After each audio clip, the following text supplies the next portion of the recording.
সবাই সবাই মিলে, হ্যাঁ, এই জুসটাকে সবাই মিলে খাবেন আপনারা। ইয়েস, দোয়া করবেন। হ্যাঁ, ওকে।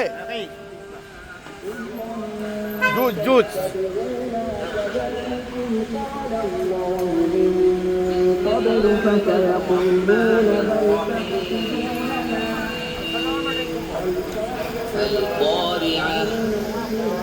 আমরা এখন গোয়াংজ সানিয়ালি নবীজির চাচা সাহাবা মসজিদে নামাজ পড়ে তার রওজা মুবারক জিয়ারত করে আমরা বের হইলাম। আসসালামু আলাইকুম।